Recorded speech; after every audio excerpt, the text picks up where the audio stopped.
Hi there. Heading to work, huh? Gotta hurry. Ever feel like you're a little too rushed? Huh?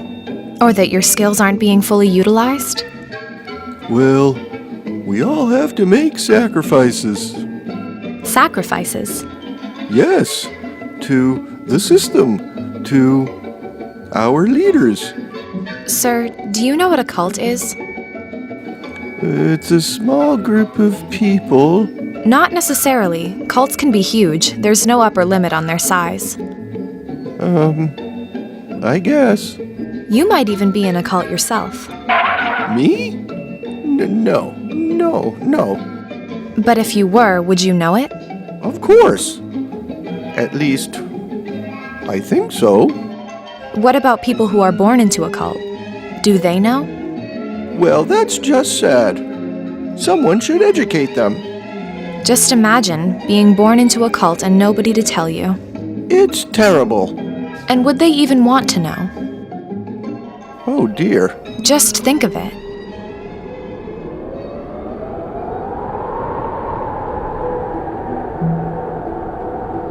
When people are born into a cult, their identity and worldview are hijacked by sophisticated symbols and rituals.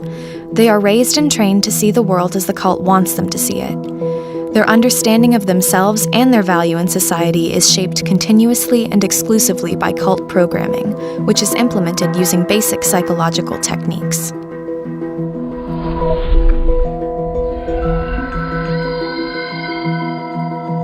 They don't make a full disclosure about what they are and how they operate. They want you to think that they're on your side and working for the forces of good. The truth of the cult must remain hidden, because if you discovered it, you would leave them.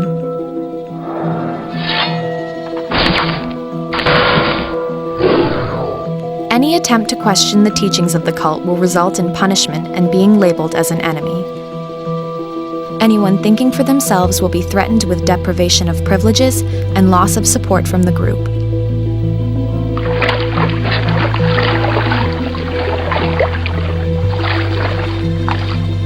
Relentless indoctrination drills belief into the members. Lies are repeated until they're accepted without question, and members become willing to kill or die for the group.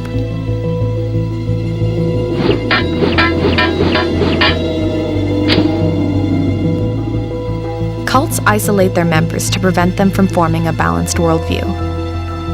This begins by persuading members to ignore any views that conflict with theirs, and then becomes the outright banning of such information.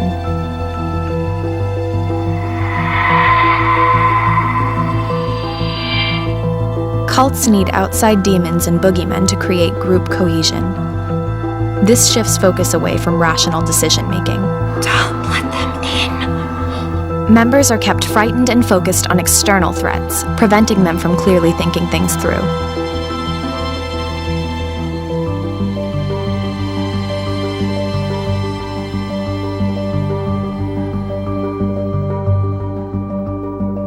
All of this is done for the benefit of the leaders. Cults rely on the narrative that what's good for the leaders is good for the group. All cult members are expected to work, suffer, sacrifice, and even die for the leaders. Marge, when I join an underground cult, I expect a little support from my family. Dad, do you think you might have been brainwashed? I have not been brainwashed. Kill the girl. This film makes the argument that the modern Western dream is built on and maintained by the fraudulent concept of materialism, a philosophy that has not only been discredited by science, but that also leads to a degradation of the human experience by eroding our relationships to each other and to our environment. The argument is not that people who aspire to the Western dream are inherently bad. It is that they have been systematically deceived, seduced and brainwashed into believing the lies of materialism and coerced into complying with its demands. Getting to this point has been a long, slow process, taking thousands of years, resulting in an unsustainable system of self-imposed slavery in which individual identities are shaped by illusory notions of ownership and control, stripping people of the happiness that comes from meaningful and cooperative relationships with fellow humans, other living creatures, and the larger systems that make life itself possible.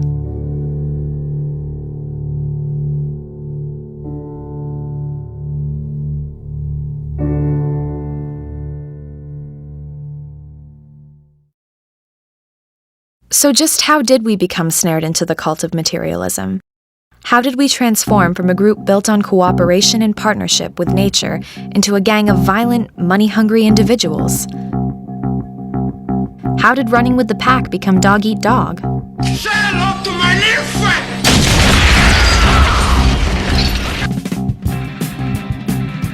friend! From the beginning, people's primary problem has been scarcity. The experience of lack drives a desire to harness and master natural systems, to make them work for us, to overcome scarcity and live in abundance. The urge to acquire necessary things beyond our basic needs began as a natural survival instinct. We were planning for the future and playing it safe. With the development of irrigation and the rise of cities, the average person's life got easier. Extended roads and trading networks made material goods more available, but only in abundance for a privileged few, the leaders. From the beginning of human history, there were only a handful of conspicuous consumers. Luxury always had a secondary purpose, to distinguish the leaders from the followers. Social classes began to take shape and divide the haves from the have-nots. The idea of poverty was born. The poor were kept in line, forcibly at first by the local authorities. Oh, come and see the violence inherent in the system! Help! Help! I'm being repressed! Later, they were controlled psychologically by emerging religions, which allowed for the maintenance of social order in an unjust social system. All of the major faiths have historically placed community above the individual, and emphasized spiritual virtue over material possessions, which were seen as a temporary vanity of earthly life, as opposed to the hereafter, believed to be superior and everlasting. When religion was the dominant social influence, it reinforced the masses' willingness to be satisfied with the bare necessities. Frugality, not self-indulgence, reflected the wisdom of the ages, because, after all, what really mattered for them was life after death, not opulence and decadence here on earth.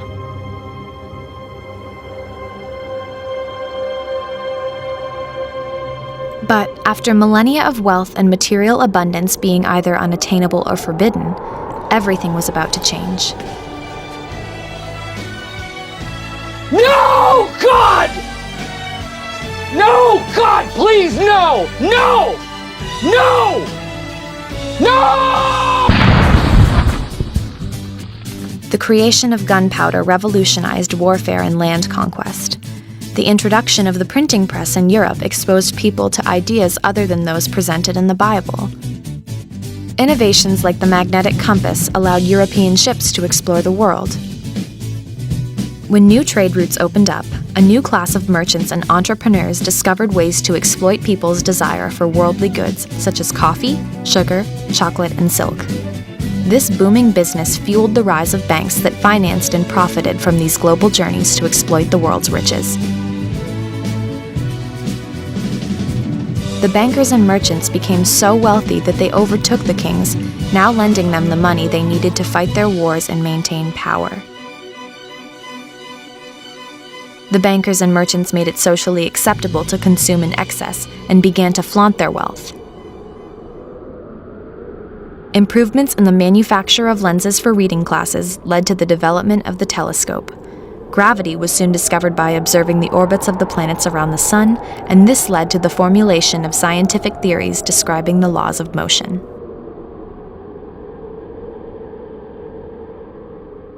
While discovery, invention, and economic growth were generally welcomed, conservative thinkers didn't trust the social changes that often accompanied such advances. Organizations like the church and the aristocracy claimed that any change to the traditional way of living might lead to disaster.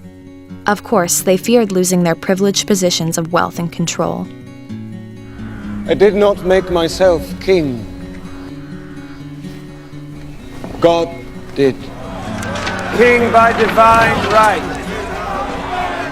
But church leaders and monarchs who claimed that their authority was based on a divine right from God abused their power terribly. Eventually, these abuses prompted philosophers to reject claims of religious authority as being based in myth and fueled the rise of the physical sciences in what is known as the Age of Enlightenment. In this period, reason, observation, and the experiments of scientists such as Copernicus, Kepler, Galileo, and Isaac Newton merged with the philosophy of empiricism. Thinkers such as John Locke and David Hume began arguing against abstract notions of mind and in favor of the primary properties of objects. This all combined to usher in a purely mechanical model of the universe. Belief in this overall worldview, or hypothesis about the nature of reality, as purely physical, with random operations giving rise to increasingly complex systems including life and consciousness, is called materialism. This view freed the individual from moral constraints and allowed for an unlimited accumulation of wealth under the guise of legal ownership, backed up by the authority of a court system, which itself favors the wealthy, since the best lawyers cost the most money. Materialism promotes and justifies the pursuit of selfish pleasure, since the universe is conceived as being nothing but a collection of physical objects anyway, devoid of any higher ethical order, and this promotes an attitude of the one who dies with the most toys wins. By 1776, the year that the United States was born, one person would capture the spirit of self-interested individualism in his book, The Wealth of Nations. Adam Smith argued that self-indulgence worked as an economic driver that would make everyone wealthy. The best way to encourage economic growth, Smith argued, is to unleash individuals to pursue their own selfish economic interests. Smith provided the model for an economic system based on false materialist assumptions that would begin to take over the world. The fate of the modern era was then sealed with the invention of the steam engine at the beginning of the Industrial Revolution. During the 19th century, it began to look like scarcity may be overcome. Personal wealth and the trade it promoted drove an unparalleled economic boom. Giant factories were built to provide the goods that society now demanded. The Industrial Revolution powered a continuing emphasis on materialism, and the cult became our culture. Mountains of manufactured goods began to appear. Cheap stuff that more and more people could afford. It was all very seductive. Everyone began to abandon sustainable relationships with the natural world and sent their kids to work in factories. Young children were actually sold to mills and became their property. Many died from malnutrition, fatigue, and diseases such as brown lung. Abundance of consumer goods meant scarcity of concern for each other. It wasn't just the production of consumer items that was revolutionized by factories and mechanization. The process of acquiring goods was itself transformed. You are a true believer. Blessings of the state. Please forgive me. Blessings of the masses. Modern stores began to open in the 1800s, and shopping became both a necessity and a respectable leisure activity. Department stores offered a wonder world of material luxuries and presented shopping as a replacement for relationships with nature. Stores became the churches for a new religion, the cult of materialism. And there was one country in which this cult would become a complete way of life. By the early 20th century, Americans had the highest personal wealth in the world, creating huge new markets. Enterprising business people realized that they could make a fortune producing luxury items that even the average working person could afford. New factories based on the assembly line process made cheap cars available to the masses. In the 1920s, ordinary Americans came to believe that affluence was their birthright. Thus, materialism became an integral part of the Western dream. It began stimulating and manipulating people's desires through advertising, sowing the seeds of greed and envy. Creating temptation and seduction became just as important as providing the consumer with information.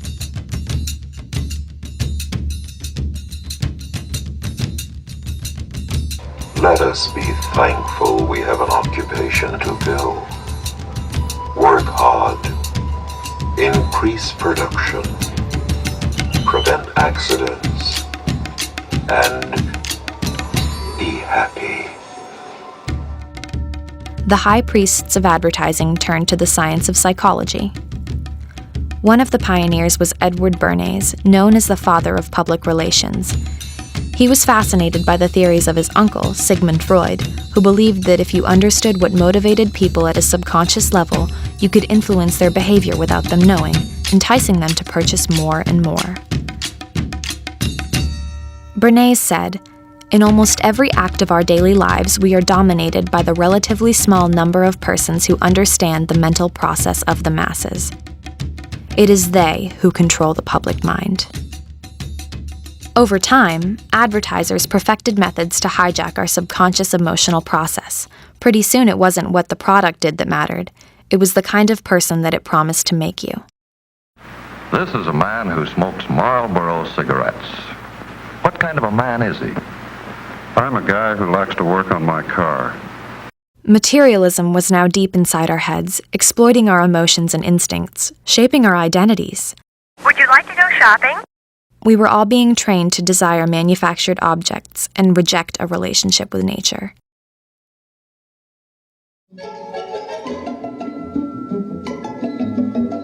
Hey, what's for lunch?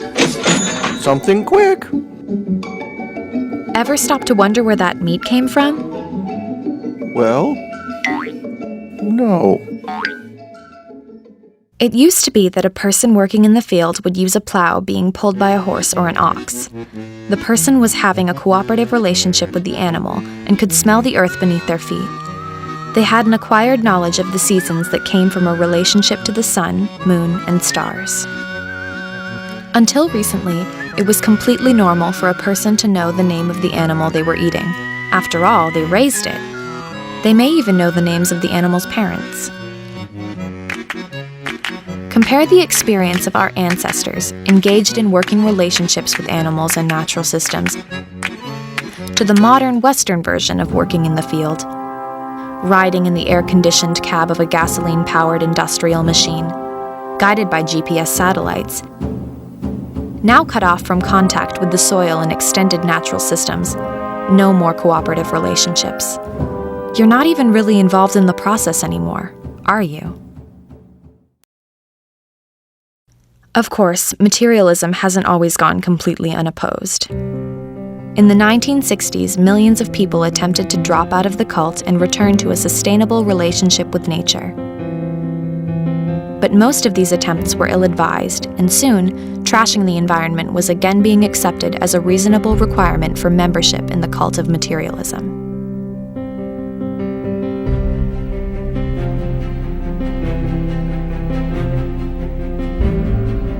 Then, in the late 70s, messages from environmental groups like Greenpeace and Friends of the Earth began to resonate with the public. This frightened the leaders, and in response, a new breed of politicians rose up. Financed by the corporate machine, and dismissed environmental warnings, ushering in an age of runaway materialism. Hippies were replaced by yuppies, and their philosophy was summed up in the movie Wall Street.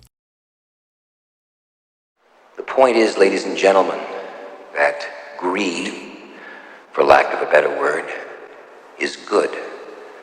Greed is right. Greed works. Through the 1980s, success was defined by how much stuff we had. And today, the monster we've unleashed has grown and become so powerful that even the authorities are simply slaves to it. Elected officials and their appointees are merely selected from the pool of brainwashed addicts that are dependent on the system, and the more they reinforce the system, the greater their reward. We hear a continuous narrative from economists and politicians about the need for consumer spending and endless economic growth. Every day, we're bombarded with messages suggesting that the good life is only attainable by making lots of money and spending it on products that promise to make us happy and respected. $600 billion a year is spent to embed materialist propaganda in every visible space, on television, the internet, billboards, on planes, trains, and taxis, in public bathrooms, on neon signs and escalator handrails. But materialist culture also reaches deeper, burrowing its way into people's psyches, hijacking their identity, and influencing them to organize their entire lives around higher salaries and owning more stuff. Here in the United States, we have only 5% of the world's population, but use 25% of the planet's resources. And instead of using this incredible position of privilege to solve problems, we're worshiping things. While the world burns down around us, we're window shopping for another shiny item, another gadget, trying to buy nicer stuff to make our already nice homes nicer and nicer, and in doing so, just making the problems worse.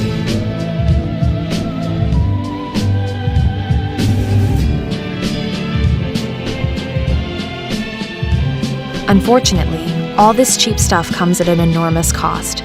We're paying for all these trinkets with the well-being of both the people and the planet. And we're not gaining happiness from all this stuff. It's actually making us miserable. Gotta make sure that the register totals match the cash and checks and the coupons, and then you got the order forms to fill out for the next day. You got to check the stock. I mean, there's a lot to do there. Researchers have discovered that as people prioritize materialist goals, they report less happiness and life satisfaction, experiencing fewer pleasant emotions in daily life. Depression, anxiety, violence, and substance abuse also tend to be higher among people who aspire to materialist goals.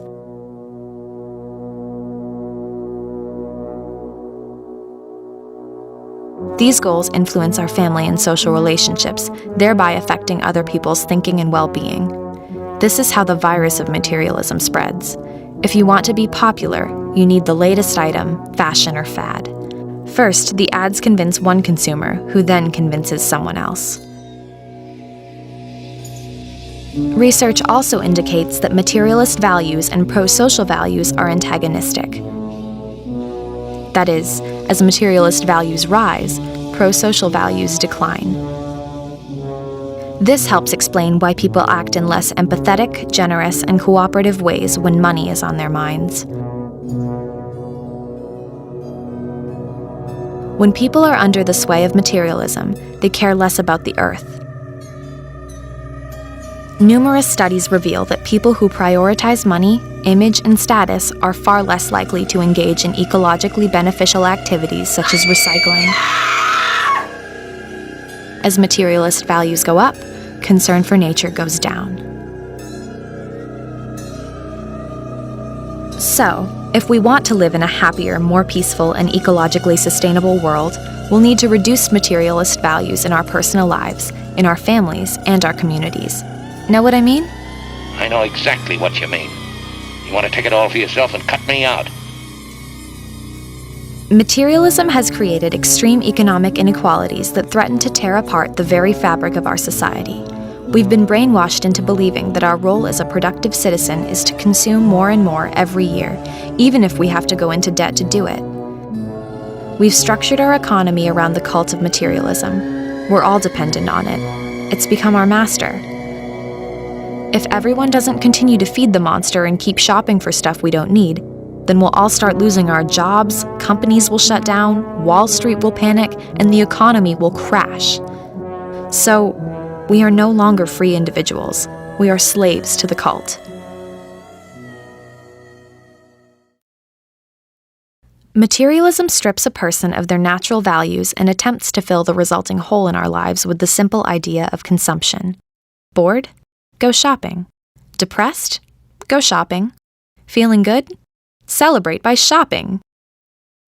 The entire advertising industry is pushing you to consume ever more material goods, to splurge, to make irrational, wasteful purchases, to buy on impulse, to supersize it, to upsell and upgrade yourself into a raging shopaholic.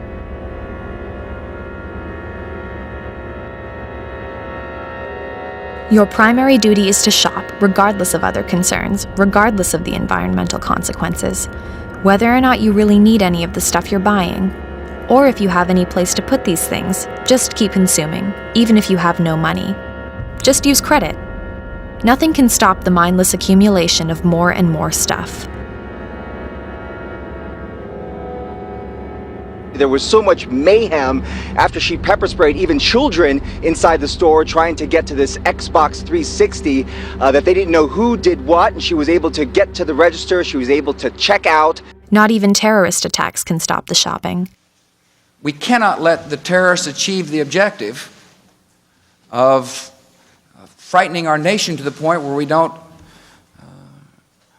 conduct business, where people don't shop. As the saying goes, shop till you drop. The cult tells you that the more you consume, the better your life will be. But this is a dangerous, even deadly myth. Each individual can be seduced and sucked into extreme materialist behaviors, but imagine all these separate acts of irrational consumption multiplied by over 7 billion people, then sit back and watch the global catastrophe happen.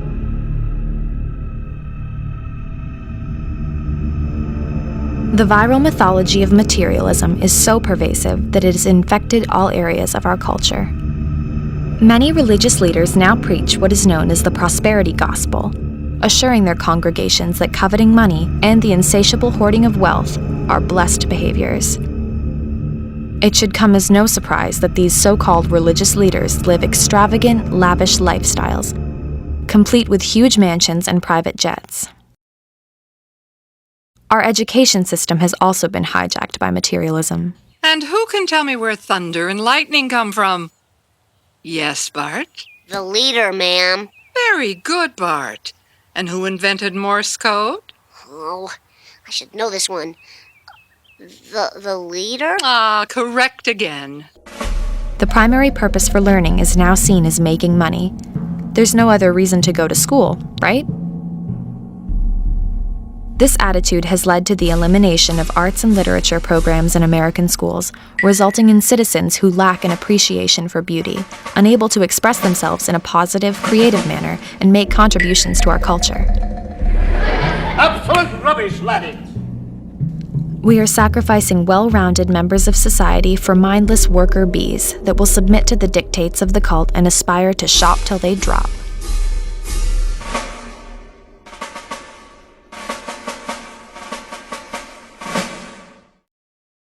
It's been almost 250 years since Adam Smith told us that the selfish pursuit of wealth was good, not just for the individual, but good for society too. Finally, we're beginning to realize just how expensive this experiment in greed and selfishness has been. We now find ourselves trapped in an unsustainable lifestyle, commuting to the city for work just to afford the car payments, gas, and rent in the suburbs, spraying our lawns with toxic chemicals, unable to avoid all the wasteful packaging in supermarkets. With only 5% of the world's population, the US generates 30% of the world's garbage. And the amount we throw away just keeps growing. We now need thousands of landfill sites to deal with the billion tons of waste we produce each year, and less than 2% of our waste is recycled. Every 12 months, we throw away 1.5 million computers, 99% of them in perfect working order. 3 million working refrigerators are discarded annually. And we're always buying more products, more things we don't really need, jamming more and more stuff into rented storage spaces until it finally winds up being discarded. We're using more energy, creating more junk, and working longer hours for less money to buy all of it. Going further into debt, feeling miserable, and taking ever more drugs to combat our depression and stress-related illnesses.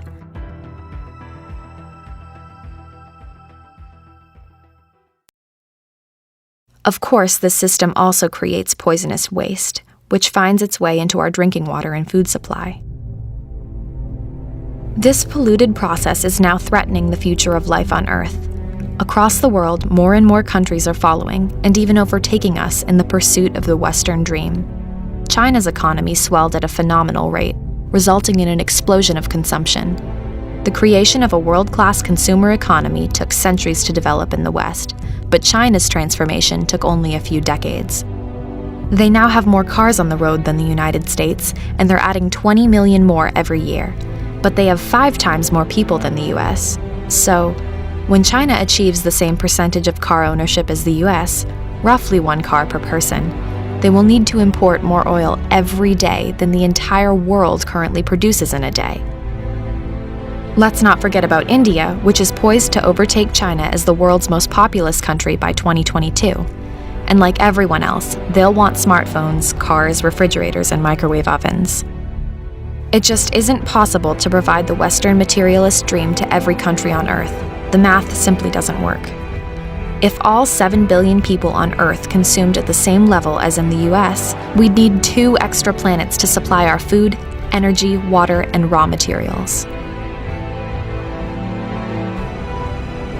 We have to stop traveling down this road. It's not just a problem of supply. The cult of materialism is destroying our very experience of life.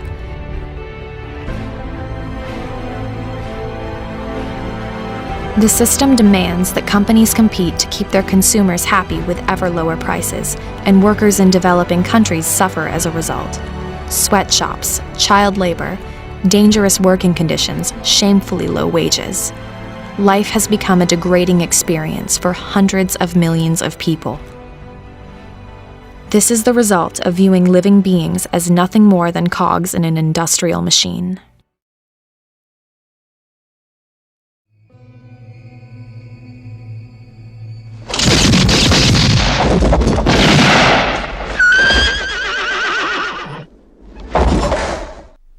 One of the worst effects of materialism is armed conflict.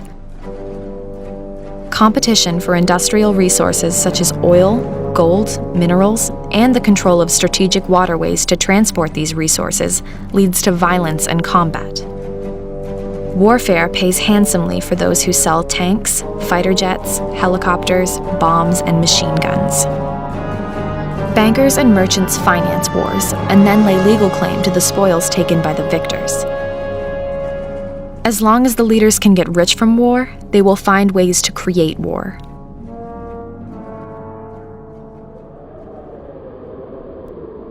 Wasteful inefficiency, broken social systems, toxic pollution, drug addiction, perpetual violence, misery, all result from belief in the false claims of materialism.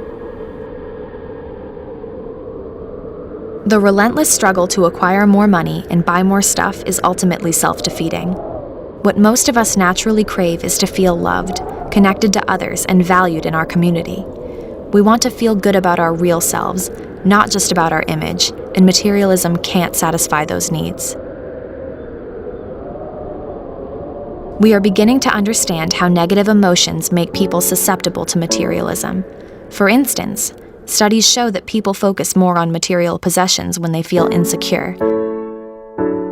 It's natural for people to use possessions as an extension of identity, sometimes to compensate for perceived personal shortcomings.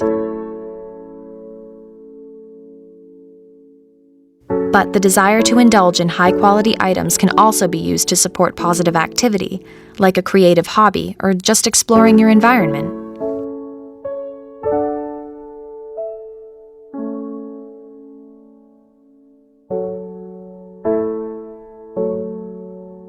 Research has also found that the more people are exposed to the media, the more they prioritize materialist goals. Consider using strategies to diminish the onslaught of advertising by using an ad blocker while on the internet, or hitting the mute button when commercials play on TV. Another idea would be to remove advertising from public spaces and schools so that people aren't continuously exposed to materialist propaganda. Raising your emotional awareness will help make you less susceptible to manipulative advertising and more sensitive to the emotional states of those around you. We can't allow the cult of materialism to stunt our emotional growth. Understanding your emotions is the key to letting go of fear and connecting to compassion.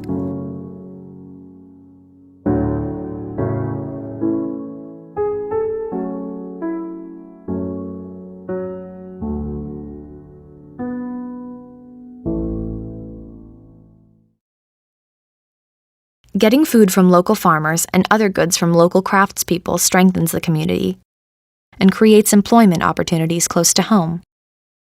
There are practical solutions if we have the courage to act on them, and the time is now. A better life can be found if we turn away from today's emphasis on object ownership and reassess the role of money as our primary measure of success.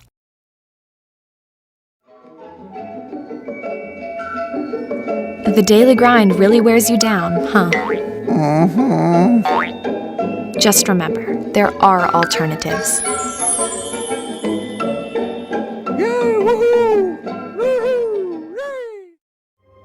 We should probably look for a new philosophy to guide us. A new way of understanding the world to replace the dangerous and destructive myth of materialism. It must be rational, supported by logic, and promote a healthy social order. Is this even possible? Maybe what we're looking for isn't new at all. Maybe it's been right here under our noses the whole time.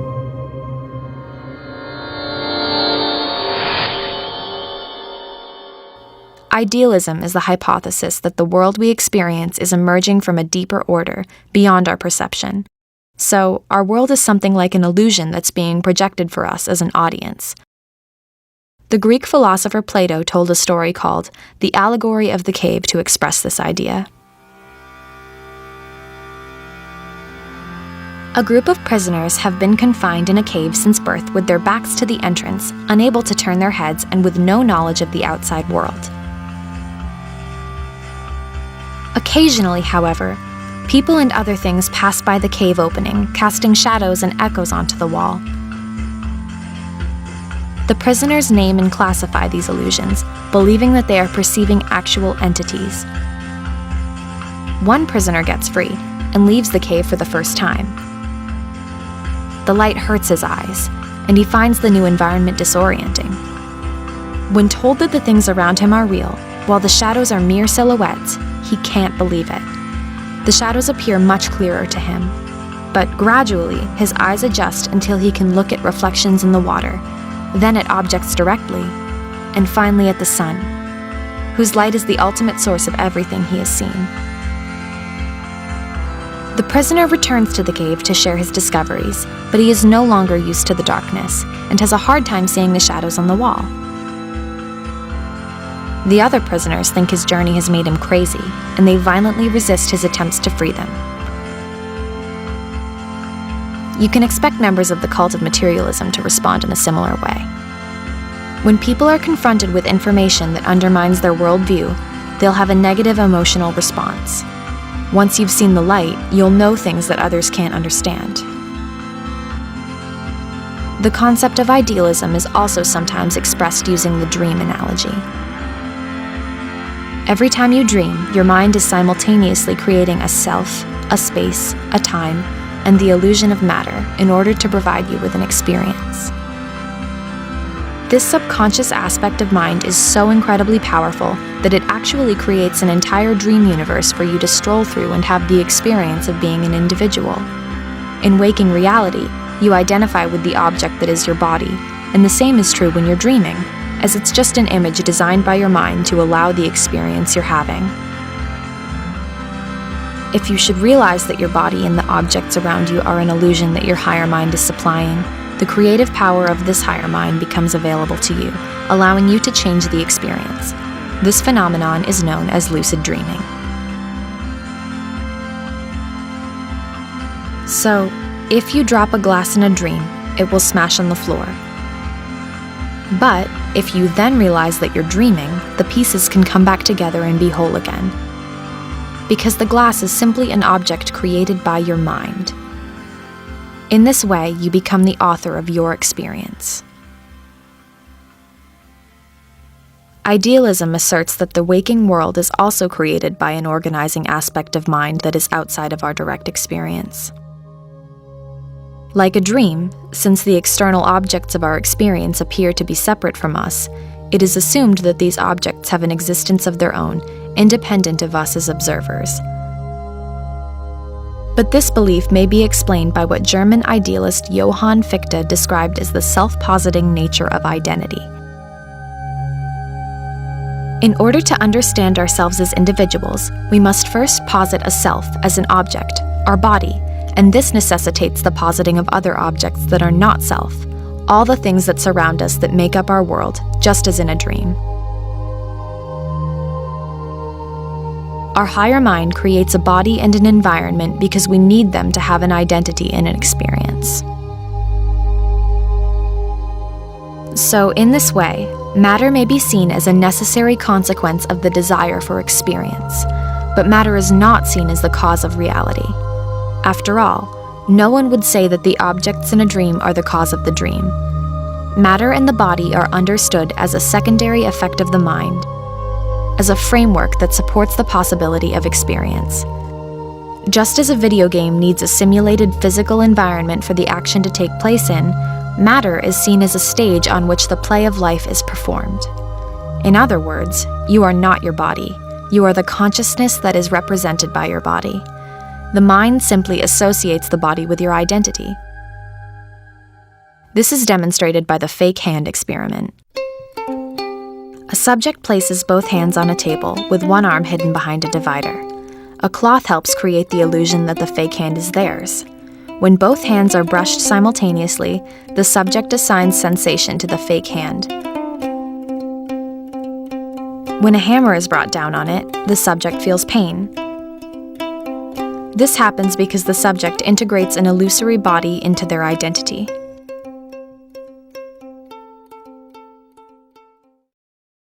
When we reduce ourselves to mere matter, we reduce our fellow beings as well.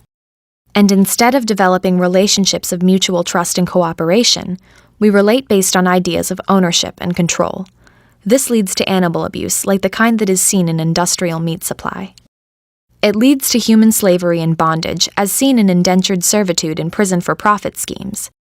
It diminishes others to sex objects and a host of other problems.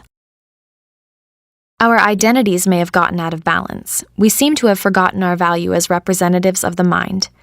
Fortunately, it's not too late, and we can still incorporate idealistic values back into our thought process to regain our footing.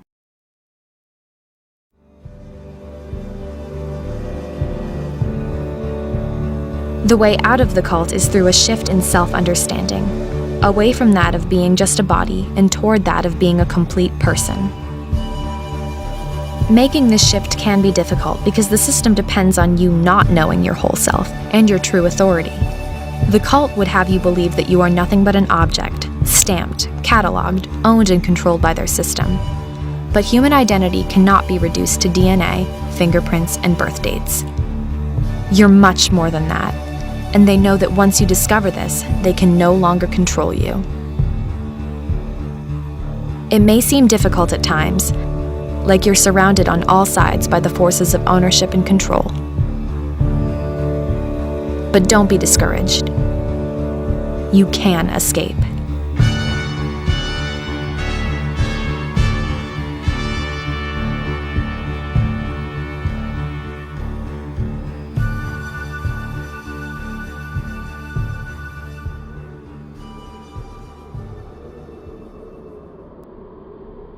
It was abuses of power by churches and monarchs that created a need for materialism to refute their claims of divinely granted absolute power.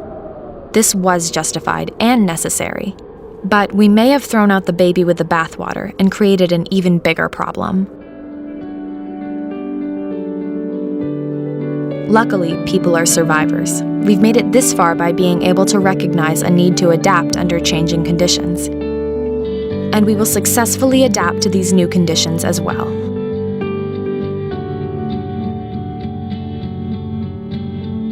Every year, more people are escaping the rat race by lowering their overhead, working fewer hours, spending more time with family and friends, choosing to live in smaller homes and using the savings to travel more, enhancing their relationship with nature in the global village, sacrificing a higher income for a higher quality of life, transforming relationships of power and control into partnership and cooperation.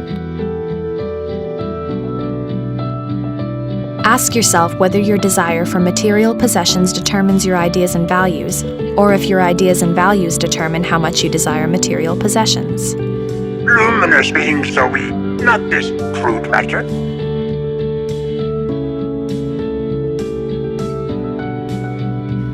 What you believe makes a big difference in how you feel and how you treat others.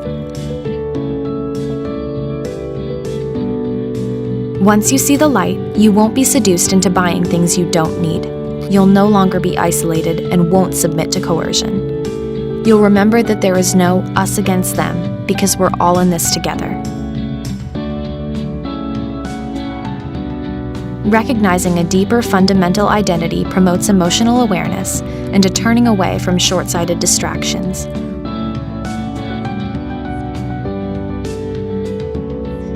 We can all embrace these new challenges and improve the experience of those around us. We can root for each other and share in each other's joy. Understanding that the mind is the source of all things means that the future is ours to create. And together, we will succeed.